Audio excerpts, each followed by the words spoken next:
Jai Hind everyone, my name is Komal Sharma and I welcome you all to the most reliable and India's largest pocket-friendly platform for defense aspirants where we provide one-stop solution for all your defense exam. I am the history faculty at Defense Mania and this video is the first part of MCQ series which I am planning to share with you, and in this way we will revise complete history topic wise and particularly the most relevant topics which actually gives the sure short question in all exams. By solving these MCQs, which are particularly previous year question and the most expected questions, you will be able to evaluate yourself that how much and particularly in which area you need to improve yourself. So stay tuned with me in this video till the end, and there I have a surprise gift for you also. So what's that? You will get that in the end. So let's start this video. If you have seen or if you have don't done the analysis of previous year exams, so here is this CAPF 2020 में we have 19 question, 19 में we have 20 to 22 questions, and in 18 we have 13 questions simultaneously in other exams also. Means number of questions actually arising, ठीक है, increase हो रहे हैं number, नहीं भी हो रहे हैं तो भी 15 क्वेश्चन तो मिनिमम है ही जो हिस्ट्री में से आएंगे ही आएंगे. So it actually constitutes the, you can say कि एक मेजर पोर्शन है और आप हिस्ट्री को स्किप करने की गलती बिल्कुल भी नहीं कर सकते हैं. तो आपको ये पढ़ना पड़ेगा. अब हिस्ट्री में जो दिक्कत आती है वो ये आती है कि इसको याद कैसे रखा जाए. कोई साइंस की तरह फिजिक्स की तरह कोई कॉन्सेप्ट नहीं है कि आपने एक फॉर्मूला आपको हर बार याद करना पड़ेगा, आपको हर बार समझना पड़ेगा. अगर आपने एक बार स्टोरी समझ ली पूरी हिस्ट्री की तो आपको क्या है, फिर उसके बाद सिर्फ क्वेश्चन सॉल्व करेंगे तो आपको पता चल जाएगा कि आपको कितना याद है कि नहीं. और क्वेश्चन सॉल्व करना I think is the best way to revise history. So that's why I have plan this MCQ series, जिसमें हम टॉपिक वाइज हर टॉपिक पे या एक या दो टॉपिक पे जो प्रीवियस ईयर क्वेश्चन आए हुए हैं वो डिस्कस करेंगे. इसके अलावा जो अदर एग्जाम्स में जो क्वेश्चन आए हुए हैं, क्योंकि होता क्या है कि जैसे कि यूपीएससी है, सीडीएस में जो क्वेश्चन इस बार आया है तो उसके चांसेस बहुत ज़्यादा हैं कि वो एफकेट में आए, वो सीएपीएफ में भी आए, वो इवन आईएएस में भी आए. तो इस तरीके से क्या है, जो पेपर कंडक्टेड बॉडी हैं यूपीएससी एसएससी कोई भी, तो क्वेश्चंस के क्या है, इनके काफ़ी सारे सिमिलर होते हैं कि इस साल जो इसमें आया है वो अगले साल उसमें आएगा ही आएगा. तो जितने भी डिफेंस के एग्जाम हैं उन सब में क्वेश्चन क्या है, रिपीट हो जाते हैं और इवन प्रीवियस ईयर के भी होते हैं. दूसरा, प्रीवियस ईयर के क्वेश्चन रिवाइज करने का फायदा ये है कि आपको पता चलेगा कि क्वेश्चन किस तरीके से आते हैं, तो आपको अपना जो पढ़ना है वो कैसे पढ़ना है. ठीक है, कॉन्सेप्चुअल पढ़ना है ज़्यादा या फैक्चुअल पढ़ना है ज़्यादा, किस तरीके से पढ़ना है. और इसके अलावा आपका जो है इवेल्यूशन हो जाता है कि आप कितना याद रख पा रहे हैं, क्वेश्चन सॉल्व कर पा रहे हैं नहीं कर पा रहे. क्योंकि एट द एंड होना क्या है कि आपको क्वेश्चन सॉल्व करना आना चाहिए. ठीक है, तो हिस्ट्री की स्टोरी ऑलमोस्ट सबने सब कुछ सबको पता होता है थोड़ा बहुत, बस ऊपर नीचे, किसी को कम पता है किसी को ज़्यादा पता है. तो आई थिंक MCQ सॉल्व करने में जिन लोगों ने पूरा अच्छे से पढ़ा हुआ है वो भी, और जिन्होंने थोड़ा बहुत भी पढ़ा हुआ है, ये दोनों के लिए फ़ायदेमंद है. ताकि क्योंकि इसमें जब हम क्वेश्चन सॉल्व करेंगे तो उससे रिलेटेड जो भी कॉन्सेप्ट है उसको भी साथ के साथ समझेंगे. सो ये पहली वीडियो है, इसमें थोड़ा इंट्रोडक्शन है और हमने एक टॉपिक लिया है इंडस वैली सिविलाइजेशन का, विच एक्चुअली एक बहुत ही इंपॉर्टेंट टॉपिक है, इवन डिफेंस ही नहीं किसी भी एग्जाम में. ठीक है, तो हम स्टार्ट करेंगे ये वीडियो जिसमें कि हम पढ़ेंगे सिर्फ आईवीसी के ऊपर. इसके बाद अगर आप लोगों को ये वीडियो अच्छी लगे, आप लोग रिकमेंड करेंगे, कमेंट में लिखेंगे, तो मैं इसको सीरीज को आगे कंटिन्यू करूंगी. ठीक है, तो चलिए फर्स्ट क्वेश्चन देखते हैं. Which one of the following is not a Harappan site. C, question को अच्छे से पढ़ना बहुत ज़रूरी है. अगर आपने अपना टाइम रखा है कि मुझे 1 मिनट में एक क्वेश्चन सॉल्व करना है तो 50 सेकेंड टू 60 सेकेंड आप क्वेश्चन को समझने में देंगे, तभी आप अपना क्वेश्चन सही से सॉल्व कर सकते हैं. क्योंकि एग्जामिनेशन हॉल में क्या होता है, एक एग्जाम प्रेशर, टाइम प्रेशर अलग से क्रिएट हुआ रहता है. तो जो क्वेश्चन बहुत ईजी भी था आप उसको गलत कर आएंगे एग्जाम हॉल में, और उसी को जब आप घर बैठ के करेंगे तो आप बहुत ईजिली सॉल्व कर लेते हैं. So the question is which one of the following is not a Harappan site. ठीक है, तो ऑप्शन देखते हैं. चहुदारो, कोट दिजी, सोहागुरा या देसालपुर. आप वीडियो को पॉज करेंगे और अपना आंसर नोट करेंगे. सभी लोग अपना आंसर कमेंट करेंगे और अपना स्कोर भी जो है कमेंट में लिख के बताएंगे. मैं साथ के साथ बताते चलूंगी, आप वीडियो को पॉज करके और फिर सोच सकते हैं. सी, चहुदारो कोट दिजी, ये आई थिंक सभी ने सुने हुए होंगे, तो इनको कोई भी इजीली निकाल देगा कि ये भी हड़प्पन साइट है और ये भी, तो ये तो आंसर नहीं ही है. अब जो क्वेश्चन में जो दिक्कत आती है वो आएगी इनमें. ये प्रीवियस ईयर क्वेश्चन है. एंड ये थोड़ा टफ क्वेश्चन है भी, क्योंकि कोई भी जो है इतना डीप में हड़प्पन साइट्स को नहीं पढ़ता, वही 8-10 साइट्स है जिनको हम पढ़ते हैं। तो कोई बात नहीं, अगर आप ऐसा कोई क्वेश्चन नहीं भी सॉल्व कर पाते हैं तो वो कोई दिक्कत नहीं है, उसको मेजोरिटी ऑफ द लोग नहीं ही सॉल्व कर पाएंगे, इसके लिए बहुत डीप में पढ़ना पड़ेगा, तो वो आप नहीं करेंगे। लेकिन एटलीस्ट क्या है कि आप कुछ तो सॉल्व कर पाएं। अगर आप ये दो भी नहीं हटा पा रहे हैं तो आपको दिक्कत है, क्योंकि इतना बेसिक आपको पता होना चाहिए। सो इसका जो आंसर है वो है सी, सोहागोरा। सोहागोरा क्या है बेसिकली, ये जो फेमस है ये है कि यहाँ से हमें क्या मिले थे, कॉपर प्लेट इंस्क्रिप्शंस मिले थे, ठीक है। और देसालपुर अपना बच गया, ये क्या हुआ, ये भी हड़प्पन साइट्स है। तो ए, बी और डी ये तीनों हड़प्पन साइट्स है, जबकि सी सोहागोरा क्या है, यूपी में है, गोरखपुर के पास, वहां से हमें कॉपर प्लेट के इंस्क्रिप्शंस मिले हैं। तो ये अशोका से बुद्धिज्म से रिलेटेड अगर कुछ आए तो उसमें साइट ये इंपॉर्टेंट है, हड़प्पन साइट्स में इसका कोई काम नहीं है, ठीक है। तो इससे आपको एक चीज क्या पता चल गई कि आपको जितनी भी हड़प्पन साइट्स हैं उनके नाम अच्छे से पता होने चाहिए। यहाँ पे ये क्या है, एक फैक्चुअल क्वेश्चन आया है, ठीक है। तो आप अच्छे से नोट करेंगे कि और रिवाइज करेंगे कि जो भी हड़प्पन साइट्स हैं उनके पास में कौन सी रिवर है, या वो पर्टिकुलरली कौन से प्लेस पे हैं, और उनको जैसे कि जो मेन है उनको किसने एक्सकेवेट किया था, ठीक है। तो ये आप अच्छे से रिवाइज करेंगे और पढ़ेंगे। कुछ साइट्स हम यहाँ पे देख लेते हैं, जैसे कि जो मेजर इंपोर्टेंट सिटीज हमें मिली वो है मोहनजोदारो, धोलावीरा, बनवाली, हड़प्पा, कालीबंगन, लोथन, चहुदारो। इन सबको डीप में हमने अपने कोर्स में पढ़ाया हुआ है। और बाकी इनके ऊपर जो आपको पढ़ना भी है मेन, तो क्या पढ़ना है वही कि इनकी इसके पास रिवर कौन सी है, इसके अलावा ये पर्टिकुलरली प्लेस कहाँ है करंट में, और इसके जो है एक्सप्लोरर कौन है, इसके जो है किसने इसको एक्सकेवेट किया, ठीक है। जैसे मोहनजोदारो है, इसको किसने किया, आर.डी. बनर्जी ने किया, 1922 में किया, और रिवर कौन सी है यहाँ पे, इंडस। धोलावीरा है, ये कहाँ है, गुजरात में है। बनवाली ये कहाँ है, हरियाणा में है। हड़प्पा करंट पंजाब में, करंट पाकिस्तान में है, ठीक है। हड़प्पा किसके पास है, रावी नदी के। देखो ये बिल्कुल इसमें कंफ्यूज मत होना, हड़प्पा इंडस के पास नहीं है, हड़प्पा रावी नदी के पास है। कालीबंगन राजस्थान में है, लोथल गुजरात में। सो इस तरीके से जो भी इंपॉर्टेंट सिटीज हैं वो आपको पढ़नी है। इंपॉर्टेंट पोर्ट टाउन्स कौन से हैं जो समुद्र के पास हैं, उसमें है सुरकोतड़ा, लोथल और धोलावीरा, बालाकोट और अल्हादीनो। अल्हादीनो बेसिकली क्या है, स्मॉलेस्ट साइट है आईवीसी की, तो ये भी एक फैक्ट है, आप याद रखेंगे, स्मॉलेस्ट है IVC site. Most important urban centres कौन से थे, हड़प्पा, मोहनजोदारो। ये तो बेसिकली क्या है, इनको हम कैपिटल सिटी भी बोलते हैं। आईवीसी की कैपिटल सिटी कौन सी है, हड़प्पा और मोहनजोदारो। इसके अलावा गनेरी वाला, धोलावीरा, राखीगढ़ी, ये भी क्या है, इंपॉर्टेंट अर्बन सेंटर्स हैं। क्योंकि आईवीसी बेसिकली क्या थी, आईवीसी क्या थी, एक अर्बन सिविलाइजेशन थी, ठीक है। जैसे वैदिक का हमने पढ़ा, वैदिक क्या होती है, वो वैदिक काल में थे रूरल सिविलाइजेशन, ठीक है, ये ग्रामीण थी और ये शहरी व्यवस्था थी। Okay, next question, with reference to difference between the culture of Rigvedic Aryans and Indus Valley people, which of the following statement is और आर करेक्ट। दैट मीन्स कि ऋग्वैदिक आर्यंस जो लोग थे उनमें और इंडस वैली के जो लोग थे उनमें क्या फर्क है। अब देखिए यहाँ पे पिछला क्वेश्चन था फैक्चुअल, और ये क्वेश्चन कैसा आया, कॉन्सेप्चुअल आया।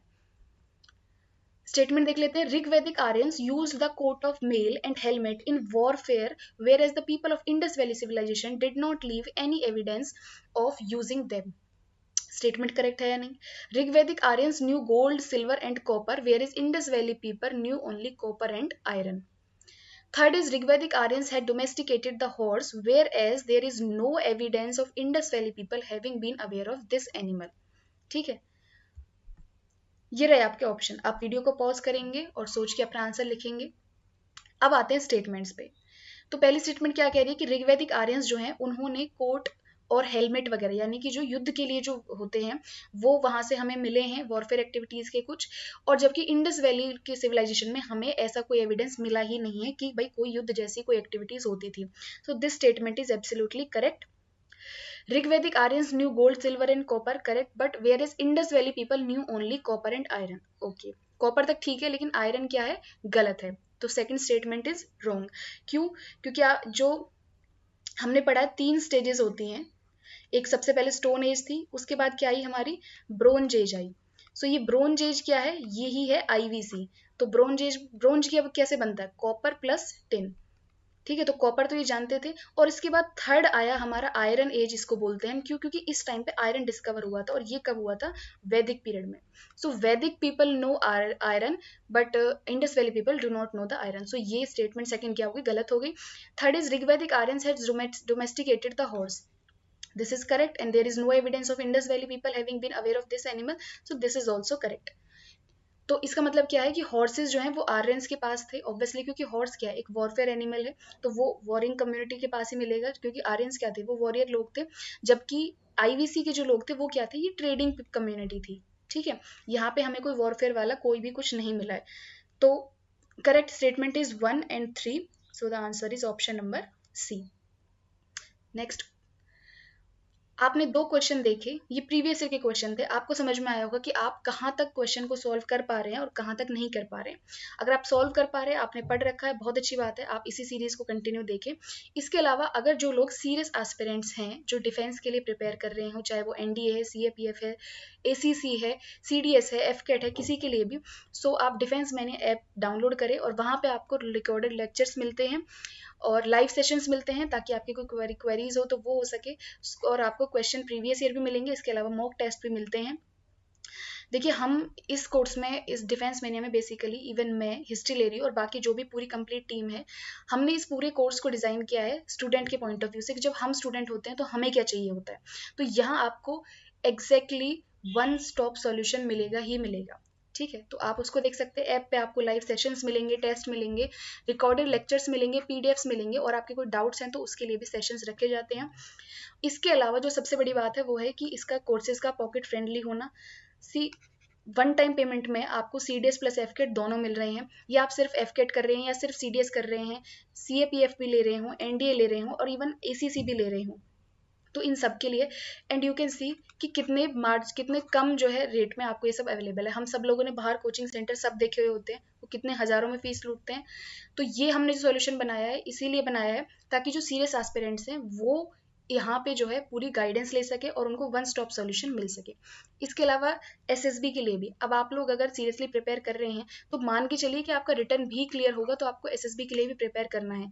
और एसएसबी बेसिकली क्या है, पर्सनैलिटी टेस्ट है, और पर्सनैलिटी एक दिन में बनती ही नहीं है। तो उसके लिए भी आप यहाँ पे, हमारे पास 3 अलग अलग कोर्सेज हैं, तीनों ही फैकल्टी रिकमेंडेड हैं, तो इनको पूरा एक्सपीरियंस है, तो you can benefit from them also. और आप अपनी पर्सनैलिटी को आज से ही इम्प्रूव करना शुरू करें, क्योंकि ये एक दिन में बनेगी ही नहीं। तो आप एसएसबी के लिए भी चाहें तो वो कर सकते हैं, रिटर्न के लिए भी कर सकते हैं। सो इन दिस वे आपको जो है पूरा वन स्टॉप सोल्यूशन मिलेगा। Okay, next question is, various causes have been suggested for the decline of Harappan culture. अब हड़प्पन कल्चर के डिक्लाइन के लिए बहुत सारे कॉजेज मिले हुए हैं हमें। आपको बताना है कि consider the question mentioned below, identify the weakest of them. आपको वीकेस्ट बताना है। क्वेश्चन को पढ़ते टाइम जो भी आपको कुछ ऐसा वर्ड लगे उसको हाईलाइट कर लिया करो पेन से, ताकि जब उसको सॉल्व करो तो भूल ना जाओ।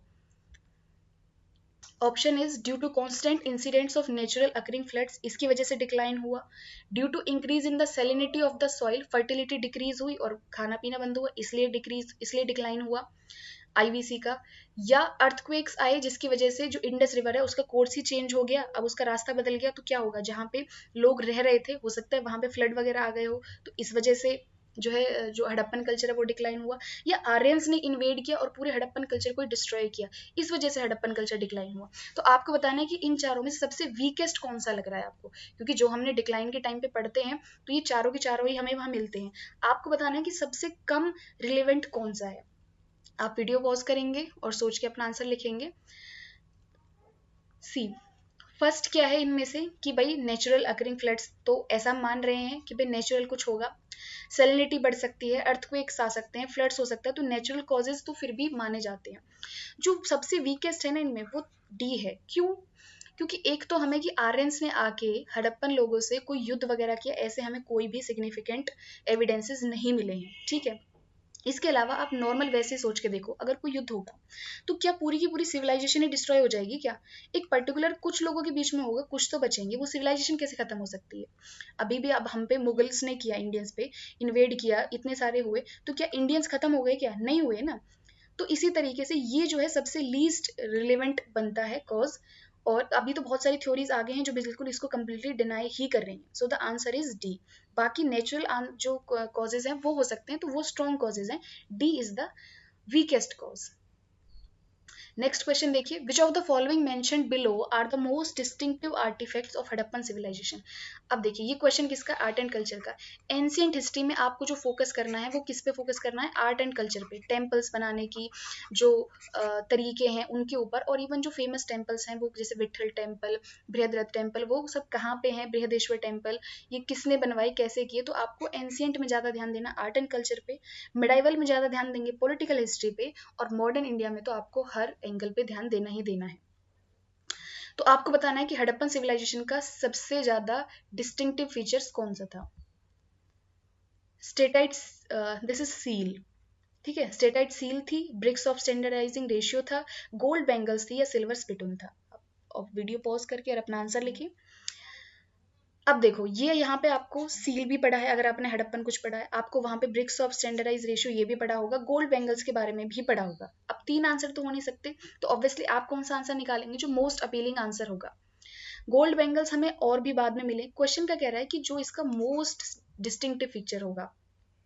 ब्रिक्स भी हमें और बाद में भी मिले हैं, सो द बचता है वो क्या है, स्टेटाइट सील, यानी कि स्टेटाइट क्या होता है, एक सॉफ्ट स्टोन होता है, उसकी बनी हुई जो सील है, ये जो है सबसे डिस्टिंक्टिव फीचर था किसका, हड़प्पन सिविलाइजेशन का। तो एक बार इनकी सील्स के बारे में देख लेते हैं। ज्यादातर सील्स हमें किस शेप की मिली है, स्क्वायर की मिली है, रेक्टेंगल की भी मिली है, सर्कुलर की भी मिली है, लेकिन ज्यादा किसकी मिली है, स्क्वायर की। डायमेंशन जो इनका था, रेशियो, वो 2:2 था। और यहाँ पे क्या थे, जो इनके ऊपर जो इंस्क्रिप्टेड था वो क्या था, ऑलमोस्ट 400 सिंबल्स मिले हैं हमें, ठीक है। हड़प्पन जो लैंग्वेज है, हड़प्पन जो स्क्रिप्ट है, उसके अभी तक डेसिफर नहीं हुए, लेकिन ऑलमोस्ट 400 मिले हैं। और स्क्रिप्ट कैसी है, पिक्टोग्राफिकल, यानी कि कुछ लिखा भी है और कुछ चिन्ह वाली जो भाषा होती है वो है। और लिखा किस तरफ से है, जैसे कि खरोष्टी स्क्रिप्ट को लिखते हैं, फ्रॉम राइट टू लेफ्ट। जैसे हम जो लिख रहे हैं ऐसे लिखते हैं, यहाँ से शुरू करते हैं और ऐसे ऐसे लिखते हैं, तो वो कैसे लिखा हुआ है, ऐसे लिखा हुआ है, ठीक है। तो ये सील्स के बारे में है। इसमें एक इंपॉर्टेंट सील है जिसपे पशुपति जो इनके गॉड हैं वो इंस्क्राइब्ड है। तो इस सील के बारे में आप थोड़ा अच्छे से पढ़ लेंगे। पशुपति सील ये कहाँ से मिली थी, मोहनजोदारो से, और वहां से हमें लार्जेस्ट नंबर ऑफ सील्स भी मिले हैं। तो ये सब चीजें आप सील्स के बारे में देखेंगे। तो देखें आप, आर्ट एंड कल्चर का क्वेश्चन आया है, ठीक है। Okay, so here is this gift for you, surprise. Actual में जो हमने कोर्स पीछे देखे, अगर आप उसमें कोमल 10 सब कुछ स्मॉल में है, अगर आप ऐप पे जाके ये कोड लगाएंगे तो आपको इसमें 10% ऑफ मिलेगा, और सभी कोर्सेज पे मिलेगा। चाहे आप जो भी CAPF CDS कोई भी कोर्सेज पे अगर आप करेंगे और आप ये कोड यूज करेंगे तो आपको 10% मिलेगा। फॉर एग्जाम्पल, अगर कोर्स 1000 रुपीज का है और आपने कोड लगाया तो आपको 900 का मिलेगा।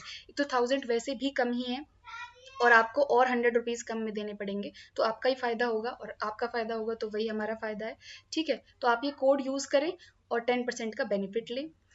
चलिए एक और क्वेश्चन देखते हैं। Which of the following characterizes the people of Indus valley civilization. अब फिर से कोई क्वेश्चन आया है, वो कैसा है, कॉन्सेप्चुअल क्वेश्चन है।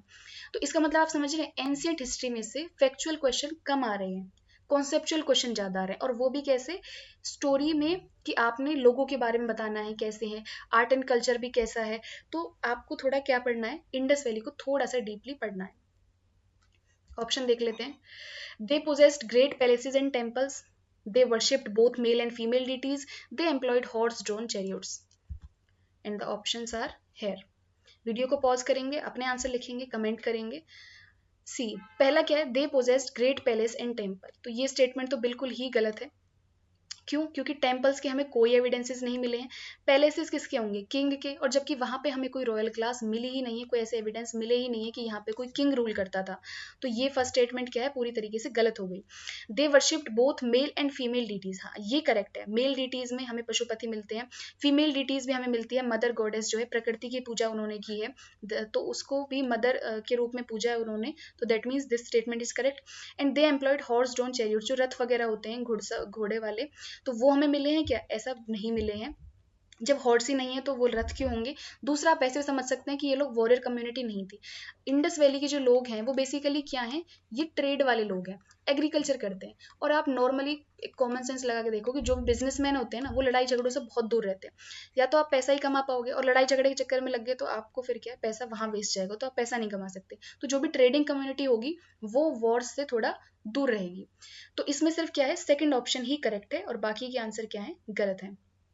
So the answer is B, 2 only.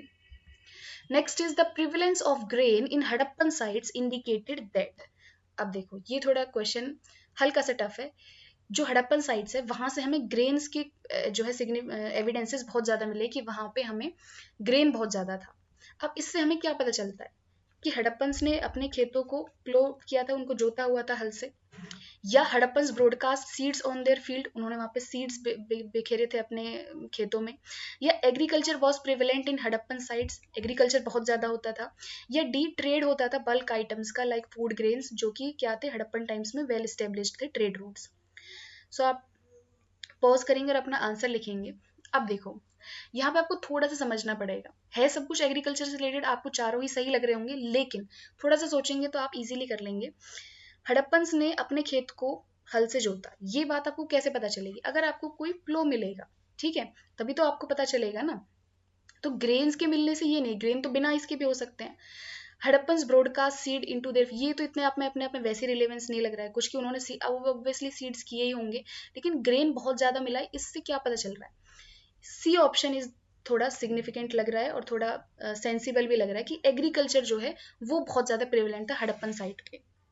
तो ये करेक्ट है, क्योंकि जहाँ पे ग्रेन बहुत ज्यादा है इसका मतलब वहां पे उसको बहुत ज्यादा प्रोड्यूस किया जा रहा है, और इसका मतलब क्या है कि उसकी वहां पे प्रिविलेंस बहुत ज्यादा है, एग्रीकल्चर जो है वो बहुत ज्यादा हो रहा है। तो ये तो हमें पता ही है, ट्रेडिंग भी कम्युनिटी और एग्रीकल्चर भी है।